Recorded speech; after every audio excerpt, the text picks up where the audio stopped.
ہم ان کو کفر و شرک والا معاملہ نہیں کہتے لیکن بدعات تو ہیں. بالکل. اب رہ گیا مسئلہ کہ اس طرح کی ایکٹیویٹیز میں جو کھانا ہے وہ حلال ہے یا حرام ہے. وہ بھی میں نے اس کے اندر بتایا ہوا ہے کہ کھانے کو حرام کہنے کے لیے یہ چیز ضروری ہے کہ آپ پہلے اس کی حرمت ثابت کریں. اس میں دو طریقے ہیں, یا تو وہ چیز جو پکائی جا رہی ہے وہ حرام ہو, کوئی خنزیر بنا دیتا ہے تو حرام ہے, یا چیز تو پاک تھی لیکن اس کے ذبح کے وقت ذبح کے زبر کے ساتھ غیر اللہ کا نام لیا گیا بالکل تو وہ پھر بھی حرام ہو جائے گی.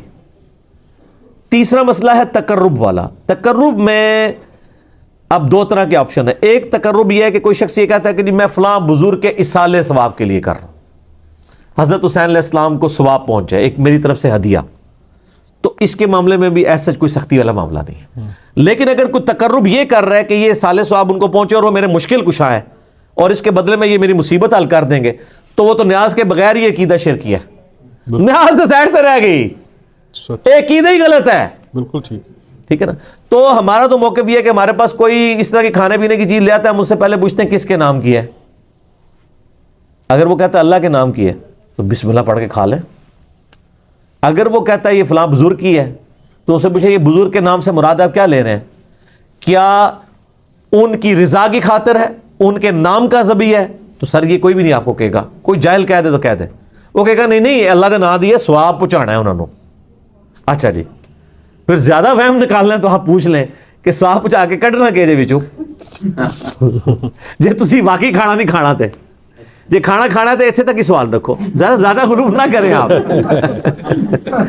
کیونکہ غلوف کریں گے نا تو معاملات بگڑیں گے. اور یہ میں آپ کو اپنی طرف سے نہیں بتا رہا. صحیح بخاری میں سیدہ عائشہ نے نبی علیہ السلام سے پوچھا یا رسول اللہ علیہ وسلم یہ کچھ نیو مسلم ہے, ہمیں نہیں پتا انہوں نے ذبیحہ صحیح کیا ہوا یا نہیں کیا, تو یہ جب کوئی اس طرح کی گفٹ لے کے آتے ہیں ہم کیا کریں؟ آپ نے بسم اللہ پڑھ کے کھا لیا کرو. اللہ اکبر. اللہ آپ نے کہا کہ بلاؤ, آپ یہ بھی کہہ سکتے تھے حلف دلواؤ, یہ وہ وہم نکالا کہ مسلمان کا ذبیحہ ہے نا تو حسن ظن رکھو, زیادہ نٹی گریٹی میں نہ پڑھو. سبحان اللہ. ٹھیک ہے نا. اس کا غلط رزلٹ بھی نکال لیا یوسف القرداوی صاحب نے. انہوں نے وہ اسلام میں حلال و حرام ایک کتاب لکھی, اس میں انہوں نے لکھا کہ یہ جو غیر مسلموں کے بھی جو ذبیحے چل رہے ہیں نا, اور جو KFC میکڈونلڈ چل رہے ہیں, جو ڈیفینیٹلی ذبیحے ہے ہی نہیں ہے, وہ اللہ کے نام کے کیا, وہ تو مطلب بالکل ذبح والا معاملہ ہی اس کے اندر اس طریقے سے نہیں ہے, نہ وہ اللہ کا نام لیتے ہیں. وہ کہتے ہیں بسم اللہ پڑھ کے آپ کھا سکتے ہیں, اور اس حدیث سے پلی لی. تو میں نے ان کا بھی رد کیا کہ سر ایڈی بھی کھلی چھٹی نہ دو, مسلمان کا ذبیحہ ہے نا اس کے اوپر آپ کو وہم نہیں کرنا چاہیے اگر وہ مسلمان ہے. اب وہ اگلا مسئلہ شروع ہو جائے گا کہ وہ بریلوی ہے, دیوبندی ہے, اہل حدیث ہے, شیعہ ہے. یہ نئی کہانی کرنے کی ضرورت نہیں ہے. اہل کتاب کا ذبیحہ بھی حلال ہے. تو اگر آپ ایک دوسرے کو مسلمان ماننے کے لیے تیار نہیں, چلو اہل کتاب ہی مان لو. یہود و نصارہ کی عورتوں سے تو آپ کا نکاح جائز ہے سورۃ المائدہ کے پہلے رکوع کے تحت, اور اسی رکوع میں آتا ہے کہ اہل کتاب کا ذبیحہ بھی حلال ہے, کوشر فوڈ. جی ہاں, اگر وہ اللہ کے نام کے اوپر کیا ہو. تو اگر یہود و نصارہ کا اللہ کے نام کا ذبیحہ حلال ہے, تو جو آپ کے اپنے اہل کتاب ہیں قرآن کے فائنل ٹیسٹمنٹ کے ماننے والے, وہ تو old testament new testament tempered form میں مان رہے ہیں, اور وہ اتنے ظالم ہیں کہ نبی علیہ السلام کو وہ دجال سمجھتے ہیں, نعوذ باللہ. ظاہر پیغمبر نہیں مان رہے, تو جب آپ کسی کو پیغمبر نہیں مان رہے, جس طرح غلام احمد قادیانی کو پیغمبر نہیں مانتے, تو کیا سمجھتے ہیں؟ دجال کے اس نے دجل کیا ہے, جھوٹ بولا ہے. اس کے باوجود اللہ تعالیٰ کہہ رہا ہے کہ ان کا ذبیحہ بھی حلال ہے. اور جو آپ کے نبی کے عاشق ہیں, جو محمد اور آل محمد کے لیے جان دینے کے لیے تیار ہیں, سر ان کے اوپر آپ کم از کم یہودیوں والا اسٹیٹس تو ان کو دے دیں.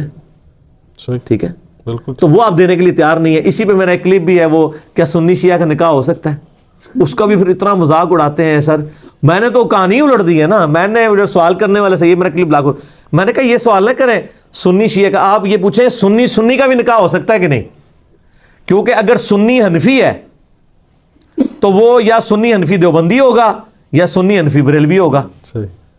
تو ہے تو دونوں سنی نا. سنی اہل حدیث ہوا تو وہ تو بہت دور بیچارہ بیٹھا ہے, اس کی تو کوئی اوقات ہی نہیں نا ان کے نزدیک, وہ تو بہت تھوڑے ہیں. اور سر آپ کو کبھی میں احکام شریعت ان کی اور ملفوظات میں سے دیوبند اور اہل حدیث کے بارے میں ان کے جو فتوے پڑھ کے سناؤں نا, تو وہ آپ یقین کریں آپ کے کانوں سے دھواں نکلنا شروع ہو جائے. جو سخت لفظ انہوں نے استعمال کیے ہیں, وہ کہتے ہیں جی اگر کسی کا یعنی بچہ جو ہے وہ دیوبندی اہل حدیث ہو گیا تو اس کو باپ کی وراثت سے بھی کچھ نہیں ملے گا, کیونکہ وہ مسلمان رہا ہی نہیں ہے. اللہ جی سر، ظاہر ہے جب آپ نے ایک اصول کھڑا کیا اس کی کورالریز پھر یہی نکلیں گی. حسام الارمین میں لکھا ہے نا انہوں نے کہ چوتھا فرقہ وہابیہ شیطانیہ جو شیطان لعین آفاق کے فالورز ہیں، جیسا کہ روافظ جو ہیں وہ شیطان اطاق کے فالور ہیں. پھر آگے جا کے لکھتے ہیں کہ ان تمام لوگوں کے کفر میں شک کرنے والا بھی کافر ہے، اور اس پہ اجماع ہے کہ سب کے سب مرتد اور خارج اسلام ہے. جب مرتد بھی ہوگے، خارج اسلام بھی ہوگے، آپ نکاح کی سوچ رہے ہیں، وہ تو آپ کو یہ کہہ رہے ہیں کہ آپ نعرے تکبیر پڑھ کے ان پہ چڑھ دوڑیں. یہ اور یہی حال ادھر بھی. آپ المحند مفند میں لکھا ہے کہ جو بریلوی ہیں وہ ایک شیطانی لشکر ہے جو ہم پہ حملہ آور ہو گیا، جس طرح کے شیاطین انبیاء پر حملہ آور ہوتے تھے. مجھے بعض لوگوں نے کہا جی یہ تو ذرا سافٹ ورڈز ہیں، انہوں نے شیطان ہی کہا ہے نا بریلویوں کو. احمد بریلوی تو بہت آگے گئے ہیں. سر یہ احمد بریلوی سے 4 ہاتھ آگے گئے ہیں، آپ کو پتہ نہیں چلا، ہم آپ کو انجینئرنگ کر کے بتاتے ہیں. انہوں نے لکھا ہے کہ یہ شیاطین اس طریقے سے حملہ آور ہوئے ہیں ہمارے علماء دیوبند پہ، اور ساتھ رضی اللہ عنہم بھی لکھا ہوا ہے علماء دیوبند کو. جس طرح انبیاء پر شیاطین حملہ آور ہوتے تھے، انبیاء پہ جو شیاطین حملہ آور ہوتے تھے وہ مسلمان شیاطین ہوتے تھے. یہ ایک طریقہ ہے ایسے کر کے کان پکڑنے کا، جیسا میں نے کہا نا کہ میں نے گرم تولیہ پھیر کے نا ان کے وہ سارے میک اپ اتار دیے ہیں. نہیں ہم نے کوئی تکفیر تو نہیں کی، ہم تو تکفیر کرتے ہی نہیں نا. پرانی باتیں، پرانے بزرگ، پرانے کہانیاں. اور نہیں آئی ہے کہانی کہ یہ نہیں آپ یہ لکھوا کے دیں کہ ہمارے علاوہ سارے فرقے ہمارے نزدیک گمراہ ہیں، لیکن ایک نہ ایک دن جنت میں چلے جائیں گے عذاب بھگت کے، کیونکہ مسلمان تو ہیں ہی ہیں. یہ آپ کو کوئی بھی لکھ کے دینے کے لیے تیار نہیں ہوگا دوسرے فرقے کے بارے میں. تو کیا کر رہے ہیں؟ تکفیر کر رہے ہیں. تو یہ تکفیر ہر جگہ پائی جاتی ہے، بعض جگہ چھپی ہوئی ہوتی ہے اور بعض جگہ ظاہر ہوتی ہے. وہ جو چھپی ہوئی تھی وہ بھی چھپی ہوئی نہیں ہوئی ہے، وہ اب سامنے آ گئی ہے، کیونکہ ہم نے اس کے لیے ایک آپ کو امپیریکل فارمولا دے دیا ہے جس میں آپ ڈالتے ہیں فوراً باہر آ جاتا ہے. ٹھیک ہے، تو آپ چیک کر کے دیکھ لیں. بلکہ وہ آپ جب بات شروع ہی کریں گے نا تو سمجھ آ گئی ہے. اکثر لوگ ہمارے بھائی جاتے ہیں نا تو وہ بات شروع کرتے ہیں، پتہ لگ گیا کہڑے اسٹیشن تو بول رہے ہیں. ٹھیک ہے نا. اب تو لوگ ڈرتے ہیں حدیث کا نمبر بھی مانگتے ہوئے. ٹھیک ہے نا. تو لوگ تو کہتے ہیں یہ گمراہی ہے حدیث کا نمبر مانگنا. تو اسی طریقے سے چلیں جس طریقے سے ہم آپ کو چلا رہے ہیں. فیوچر میں یہ بدعت ہو جائے گا حدیث کا نمبر. ہاں بدعت ہو جائے گا، واقعی بالکل صحیح بات ہے، بدعت ہو جائے گا. ٹھیک ہوگا.